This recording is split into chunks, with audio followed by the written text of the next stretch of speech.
Alors, on commence avec le premier cas qui est l'impératif avec la deuxième personne du singulier qui est le sen. Viens-tu en langue française. Alors, pour exprimer l'impératif avec la deuxième personne du singulier, c'est très simple. Il vous suffit juste d'enlever le suffixe de l'infinitif du verbe, qui est soit le mec, soit le mac. Ce qui reste, c'est l'impératif avec la deuxième personne du singulier. Par exemple, on a le verbe çalışmak.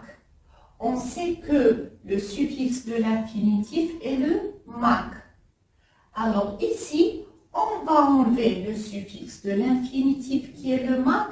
Donc, çalış devient l'impératif à la deuxième personne du singulier. Donc, çalış, travail. C'est-à-dire qu'on veut exprimer un ordre à une seule personne. Toi, travaille. Konuşmak, c'est le verbe parler. Alors, quand on enlève le suffixe de l'infinitif, ça reste konuş. Donc, konuş, c'est l'impératif à la deuxième personne du singulier, c'est-à-dire parle. Ici, on a başlamak, c'est le verbe commencer. Alors ici, l'impératif, c'est başla, commence. Quand on enlève le suffixe de l'infinitif. Başla, commence. Et il y a le verbe söylemek, qui veut dire. Alors, quand on enlève le suffixe de l'infinitif, c'est söyle. Donc, l'impératif à la deuxième personne du singulier, c'est söyle, dis, toi. Donc, c'est çalış, travaille, konuş, parle, başla, commence, söyle, dis. Alors, c'est très simple d'exprimer l'impératif avec la deuxième personne du singulier dans la langue turque. Il vous suffit juste d'enlever le suffixe de l'infinitif et c'est tout. Donc, ça devient çalış, konuş, başla et söyle.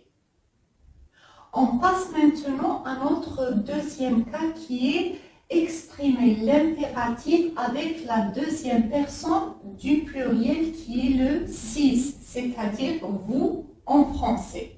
Alors, pour exprimer l'impératif avec la deuxième personne du pluriel, on rajoute, bien sûr, avant, on commence par enlever le suffixe de l'infinitif qui est soit le mec, soit le mac du verbe. Après, si la base verbale se termine par une voyelle, on rajoute un Y après. Je répète, si après avoir enlevé le suffixe de l'infinitif, la base verbale se termine par une voyelle, on rajoute un Y. Ensuite, on rajoute ou bien un, ou bien in, ou bien un, ou bien une. Alors ici, comment on sait comment choisir in ou bien in, etc. Alors ici, on va voir la deuxième règle de l'harmonie vocalique. Je sais que maintenant, vous avez bien retenu l'ensemble des règles de l'harmonie vocalique. Donc, ici, quand on va enlever le suffixe de l'infinitif, par exemple pour le verbe çalışmak. D'accord. On enlève en premier le suffixe de l'infinitif qui est le mak. Ensuite, on va voir la dernière voyelle de notre base verbale. Ici, c'est le E. On va voir ensuite la deuxième règle de l'harmonie vocalique, à quoi il correspond ce E. Le E correspond au E. Vous savez, dans la deuxième règle de l'harmonie vocalique, donc, on va choisir automatiquement le N. Ça devient çalışın, travailler. Çalışın. Après, je vais vous expliquer ce ns, inis, etc. On va commencer en premier par cette règle. Par exemple, pour le verbe konuşmak, quand on va pas enlever le suffixe de l'infinitif, il reste konuş. Alors ici, la dernière voyelle, c'est le OU. Le OU correspond au OU dans la deuxième règle de l'harmonie vocalique. Donc, on va choisir le UN.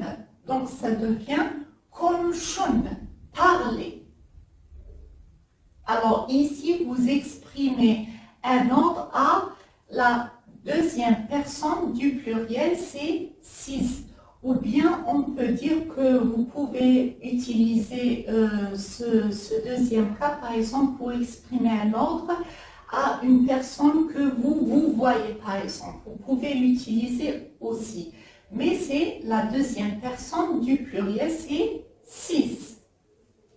Donc, par exemple, pour le verbe başlamak.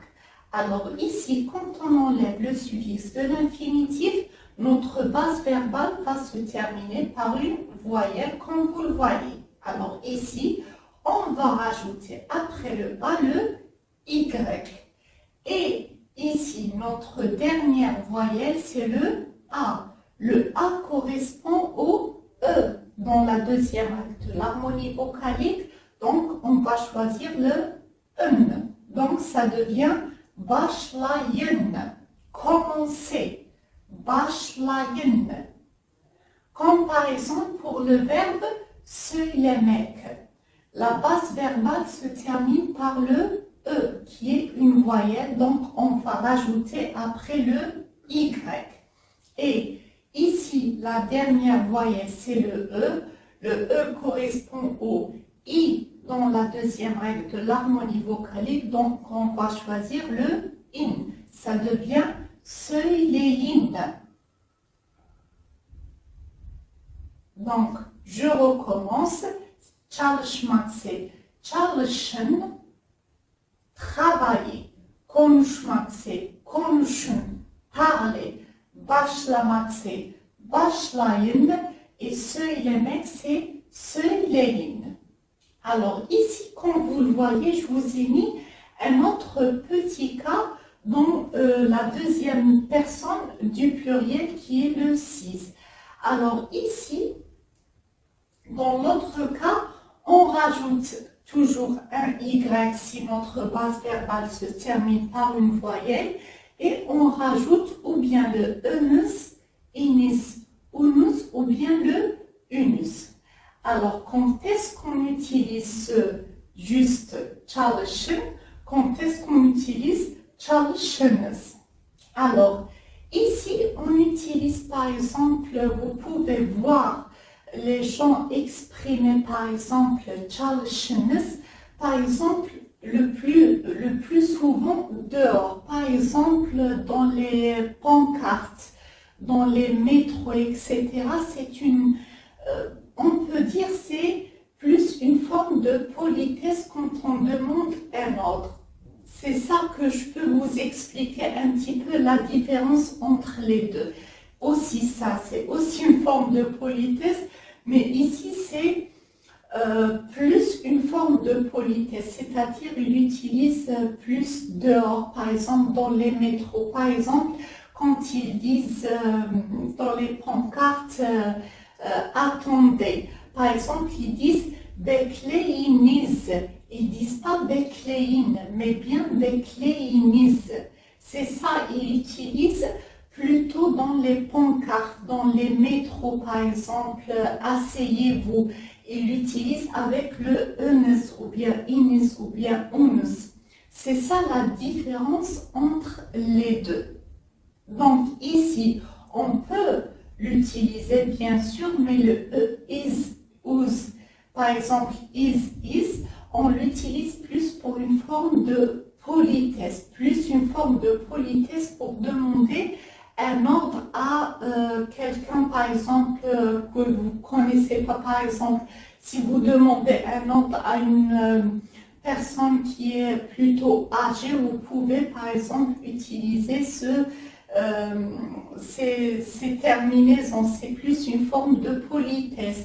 C'est presque la même chose, mais c'est ça la petite différence. Ça, vous le trouverez surtout dehors. Par exemple, écrit dans les pancartes, dans les métros, etc. C'est ça la petite différence. Donc pour çalışmak, ça devient çalışınız. Pour konuşmak, ça devient konuşunuz. On applique toujours la deuxième règle de l'harmonie vocalique. Pour başlamak, ça devient başlayınız. Et söylemek, ça devient söyleyiniz. C'est ça la petite différence, c'est ça. Mais ça a le même sens. Je vous dis et je vous le répète, ça a le même sens. C'est juste ici, c'est plus, encore plus une forme de politesse. Par exemple, si un professeur demande à ses élèves de travailler, il peut dire çalışın. C'est aussi une forme de politesse, bien sûr. Mais çalışınız, on la voit souvent plus dehors. Comme je vous l'ai dit, par exemple, dans les métros, dans les pancartes placardées, dans les pancartes, etc., etc. C'est plus utilisé dehors, c'est ça. Et çalışın, vous pouvez aussi utiliser, bien sûr. On passe maintenant au troisième cas qui est l'impératif avec la troisième personne du singulier qui est le O, c'est-à-dire il ou bien elle en langue française. Alors pour exprimer l'impératif avec la troisième personne du singulier, on rajoute, après avoir bien sûr supprimé le suffixe de l'infinitif, ou bien sın, ou bien sin, ou bien sun, ou bien sun. Bien sûr, on va voir la deuxième règle de l'harmonie vocalique. Par exemple, pour le verbe çalışmak, quand on va enlever le suffixe de l'infinitif, ça va rester le çalış.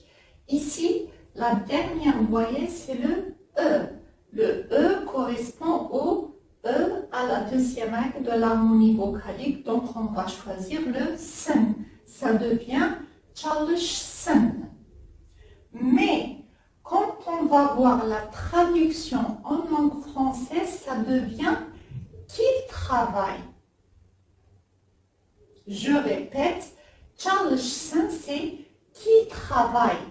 C'est-à-dire que vous donnez un ordre à quelqu'un qui n'est pas en face de vous, qui n'est pas à côté de vous, qu'il travaille. Par exemple, pour le verbe konuşmak, c'est konuşsun, qu'il parle. Je vais vous donner un exemple en général. Par exemple, vous travaillez dans une société, vous êtes le patron et la secrétaire vient vous dit que quelqu'un est venu pour passer un entretien et vous êtes occupé. Vous lui dites qu'il attend, beklesin. Qu'il attend, beklesin. Vous avez donné un ordre à quelqu'un qui n'est pas à côté de vous. Donc, beklesin. Beklemek, c'est attendre. Bekle, c'est la base verbale. Donc, beklesin, c'est qu'il attend. Par exemple, pour le verbe başlamak. Alors, pour le verbe başlamak, ça devient başlasın. Qu'il commence. Pour le verbe söylemek, ça devient söylesin. Donc, on enlève le suffixe de l'infinitif et on rajoute ou bien sin, ou bien sun, ou bien sun, ou bien sun. Alors ça, c'est plutôt le subjonctif. Mais ça rentre dans l'impératif puisque vous exprimez un ordre à une troisième personne du singulier, c'est-à-dire à quelqu'un qui n'est pas présent à côté de vous. C'est-à-dire que çalışsın devient qu'il travaille, konuşsun qu'il parle, etc.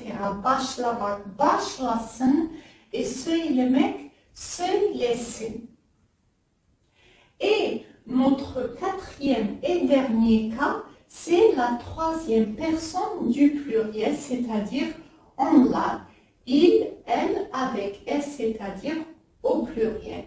Alors ici, c'est le même concept qu'à la troisième personne du singulier, c'est juste que c'est au pluriel, c'est-à-dire qu'on enlève le suffixe de l'infinitif et on rajoute ou bien sinler, ou bien sanlar, ou bien sunlar, ou bien sunler.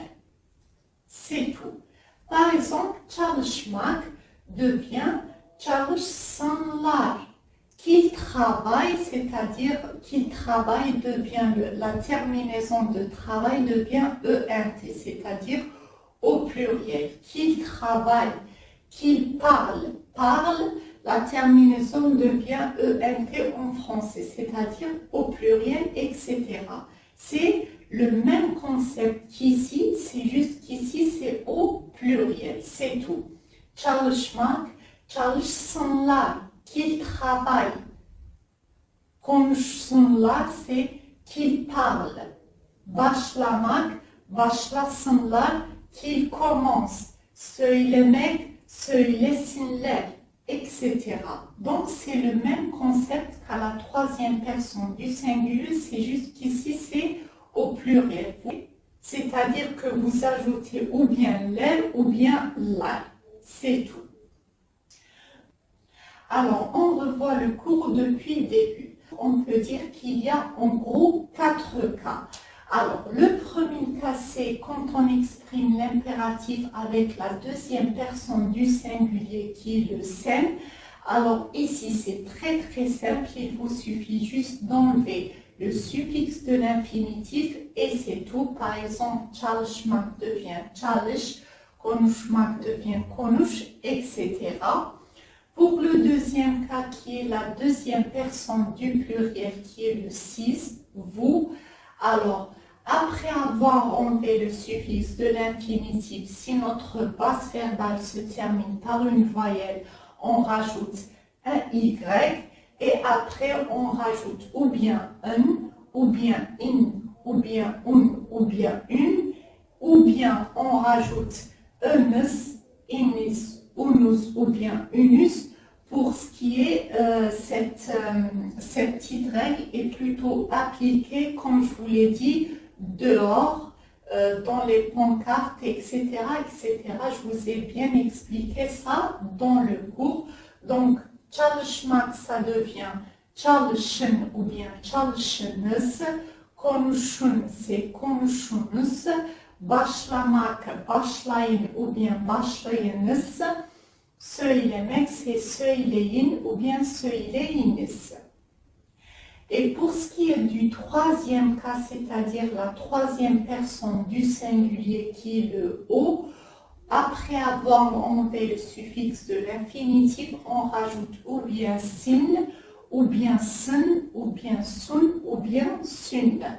Alors, ici, çalışmak devient çalışsın, c'est-à-dire qu'il travaille, c'est-à-dire si vous voulez exprimer par exemple qu'il travaille, qu'il parte, qu'il attend, etc., vous appliquez cette règle. Çalışsın, konuşsun, başlasın et söylesin. Et pour ce qui est du pluriel, c'est-à-dire la troisième personne du pluriel, c'est en la, on rajoute juste le la ou bien le lait à ces terminaisons. Donc, çalışmak devient çalışsınlar, konuşmak, konuşsunlar, başlasınlar et söylesinler. C'est ça les règles qu'il faut retenir pour appliquer l'impératif dans la langue turque.